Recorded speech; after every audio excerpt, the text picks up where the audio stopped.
Hello friends, welcome to Bhadra IAS academy YouTube channel, जो है आपका वन स्टॉप डेस्टिनेशन आपके UPSC and state PCS exams के लिए। यहाँ आपको एक स्मार्ट तरीके से इशू बेस्ड मैनर में नेशनल एंड इंटरनेशनल सिग्निफिकेंस के करंट अफेयर्स का होलिस्टिक कवरेज मिलेगा। और वीडियो के स्टार्ट में ही आपको एग्जाम पॉइंट ऑफ व्यू से इंपॉर्टेंट एक एमसीक्यू क्वेश्चन बताया जाएगा, जिसका आंसर आपको इस वीडियो के एंड में मिलेगा। तो वीडियो को आखिर तक देखना ना भूलिएगा। तो आज का एमसीक्यू क्वेश्चन है, which of the following covid vaccine is an mRNA vaccine. आपके ऑप्शंस है ए कोविशील्ड, बी कोवैक्सिन, सी मॉडर्ना या डी स्पुतनिक वी। आपको 2020 या 21 का वो टाइम सबको याद ही होगा जब एक छोटे से आंखों से ना दिखने वाले वायरस ने लिटरली सबके नाक में दम करके रख दिया था। हॉस्पिटल्स के बाहर लंबी लंबी लाइंस और रोड्स पर पुलिस एंड एम्बुलेंसेस के अलावा कोई भी नहीं दिखता था, मानो जैसे कोई वॉर ही चल रहा हो। जी हाँ, मैं बात कर रहा हूँ कोविड-19 पैंडेमिक और लॉकडाउन की। लेकिन फिर एक ray of hope I, vaccines. और इंडिया जैसे 140 करोड़ के पॉपुलेशन वाले देश ने सबको चौंकाते हुए रिकॉर्ड टाइम में 2021 से 2023 के ड्यूरेशन में पूरे 220 करोड़ डोजेस को लगवाया गया। 100 करोड़ से ज़्यादा लोगों को एटलीस्ट एक डोज ऑफ कोविड-19 वैक्सीन लग चुका है और 95 करोड़ लोगों को 2 डोजेस मिल चुके हैं इस वैक्सीन के।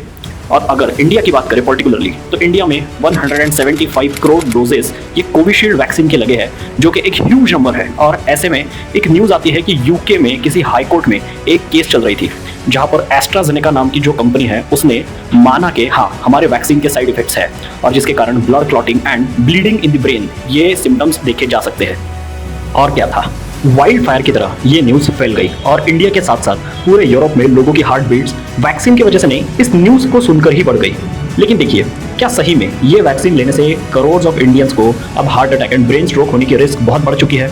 देखिए, एज एस्पिरेंट्स हमारा सबसे पहला काम है फैक्ट्स को चेक करना एंड कोई भी डिसीजन या कोई भी कंक्लूजन पर आने से पहले न्यूज़ की डेप्थ तक जाकर उसको डिसाइफर करना। सो एक्चुअली मैं आपको ब्रीफ में ये इशू समझाता हूँ। देखिए, जो कोविड-19 की वैक्सीन थी उसमें मेनली इंडिया में कोविशील्ड, कोवैक्सिन और स्पुतनिक वी वैक्सीन को आपने सुना होगा।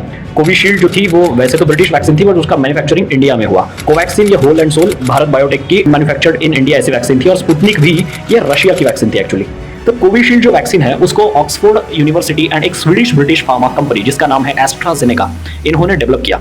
मतलब इसका पूरा R&D वगैरह उन्होंने ही किया है। और इसके बाद जब वैक्सीन का फॉर्मूला बन गया तो उसको एक्चुअल में मैन्युफैक्चर करने के लिए उन्होंने इंडिया में based serum institute of India, जो कि मेनली पुणे में बेस्ड एक मैन्युफैक्चरर है, उनको ऑनबोर्ड किया। सो बेसिकली उस वक्त जब कोविड-19 का कहर इतना ज़बरदस्त था कि लाखों लोगों की डेथ्स एक दिन में हो रही थी, और वो भी सिर्फ इंडिया में, तो उस टाइम पर इस पैंडेमिक को कंट्रोल में लाने के लिए मैक्सिमम पॉपुलेशन का वैक्सीनेट होना बहुत ज़रूरी था। और इस क्रिटिकल हेल्थ इमरजेंसी को ध्यान में रखते हुए वैक्सीन की जितनी टेस्टिंग्स हो सकती थी वो ग्लोबली हर कंट्री ने अपने बेस्ट रिसोर्सेस लगाकर की। लेकिन इतने कम टाइम में वैक्सीन बनाना और उसको एक्सटेंसिवली टेस्ट करना नियरली इम्पॉसिबल ही था। पर फिर भी जो डिजायर्ड रिजल्ट्स थे वैक्सीन के एंड जो बेसिक टेस्टिंग थी उसमें पॉजिटिव रिजल्ट्स मिलने के बाद इन वैक्सीन का रोल आउट किया गया और तुरंत कुछ दिनों में ही पैंडेमिक कंट्रोल में आ गया। लेकिन धीरे धीरे जो कोविशील्ड वैक्सीन है ये जिन लोगों ने ली थी उनमें ब्लड क्लॉटिंग जैसे इश्यूज को देखने को मिला, और ये केसेस बहुत ही रेयर है। मतलब जिसे थ्रोम्बोसिस विद थ्रोम्बोसाइटोपेनिया सिंड्रोम या जिसे TTS कहते हैं उसको देखने को मिल रहा है। और यूरोप में कई केसेस देखे जाने के बाद ये मैटर वहां के कोर्ट्स में पहुंचा और रिसेंटली एस्ट्राजेनेका ने माना है कि उनकी वैक्सीन के कुछ रेयर साइड इफेक्ट्स है जिन्हें ब्लड क्लॉटिंग हो सकता है और जिसके कारण heart attack and brain stroke जैसी बीमारियों को एक तरीके से यहाँ देखने को मिल सकता है, उसका खतरा यहाँ पर बढ़ रहा है। वैसे अगर स्टैटिस्टिकली देखें तो ये जो ब्लड क्लॉटिंग की केसेस है ये मेनली नॉर्डिक कंट्रीज में ज्यादा देखने को मिली है। अब नॉर्डिक कंट्रीज मतलब Denmark, Sweden, Finland, Iceland, Greenland जैसी कंट्रीज। पर वहीं पर ये एक रेयर केस है, वहाँ पर भी ऐसा हो रहा है कि 1 मिलियन में मतलब 10 लाख लोगों के पीछे 17 केसेस देखने को मिली है इन कंट्रीज में। और कंपैरेटिवली एशियन कंट्रीज में ये नंबर बहुत ही लो है, मतलब 0.2 केसेस इन 1 मिलियन। और इसलिए इंडियंस को ये रेयर साइड इफेक्ट बिल्कुल ही ना के बराबर ही देखने को मिला है।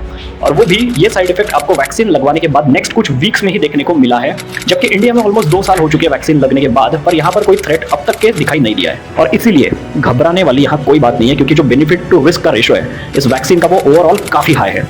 मतलब जो बेनिफिट्स हुए हैं आपको इन वैक्सीन से वो इनके रेयर साइड इफेक्ट्स जो हो सकते हैं उनके कंपैरिजन में कई गुना ज्यादा है। So all in all is well. वैसे अगर हमने वैक्सीन के बारे में इतनी सारी इन्फॉर्मेशन को देख ही लिया है तो एक बार वैक्सीन जनरली वर्क कैसे करती है ये जान लेना भी जरूरी है। मान लीजिए अब अगर कोरोना वायरस ने आपके बॉडी में एंट्री कर ली तो वो आपके बॉडी में जो सेल्स हैं उन पर अटैक करेगा और उनको इन्फेक्ट कर देगा। और क्योंकि आपकी बॉडी के लिए वो पैथोजन मतलब वायरस वो एक नई एंटिटी है, उसके अगेंस्ट हमको कौन सी एंटीबॉडीज जनरेट करनी है ये हमारे बॉडी को पता नहीं है। तो कैसे इसको फाइट करें ये आपकी बॉडी को पता ही नहीं होगा और इसलिए आप इन्फेक्ट हो जाएंगे। बस वैक्सीन की केस में मोस्ट ऑफ द टाइम्स मान लीजिए जैसे कोविड की वैक्सीन जो है उसमें कोरोना वायरस को ही लिया जाएगा और आइदर उसको डेड फॉर्म में या जो वायरस बहुत वीक हो चुका है उसको वैक्सीन में यूज़ किया जाएगा, जिसके कारण जब वो वैक्सीन आपकी बॉडी में एंटर करेगी तब आपकी बॉडी उसके अगेंस्ट एंटीबॉडीज डेवलप करेगी और क्योंकि वो वायरस डेड है ऑलरेडी तो उसको इजीली टैकल भी कर पाएगी। अब क्योंकि आपकी बॉडी ने सक्सेसफुली कोरोना वायरस के अगेंस्ट एक डिफेंस मैकेनिज्म बना लिया है तो अब बॉडी के जो मेमोरी सेल्स है जिनको T cells and B cells भी कहा जाता है वो अब इस रिस्पॉन्स को याद रखेंगे और अगर नेक्स्ट टाइम आपकी बॉडी में एक्चुअली जब कोरोना वायरस एंटर करेगा तो बॉडी के पास उससे निपटने का तरीका ऑलरेडी मौजूद होगा और आप इन्फेक्ट होने से बच जाएंगे। तो इस प्रिंसिपल पर हमारी स्वदेशी वैक्सीन जिसको भारत बायोटेक ने बनाया है वो कोवैक्सीन भी बेस्ड है। तो फ्रेंड्स ऐसा है ये हमारा आज का ओवरऑल इशू। होपफुली आपको हमारा ये एफर्ट पसंद आया होगा। तो हमारे भद्रा आईएएस एकेडमी के यूट्यूब चैनल को सब्सक्राइब करना बिल्कुल ना भूलिएगा। और अब आज के एमसीक्यू क्वेश्चन का आंसर देख लेते हैं। आंसर है ऑप्शन नंबर सी, मॉडर्ना।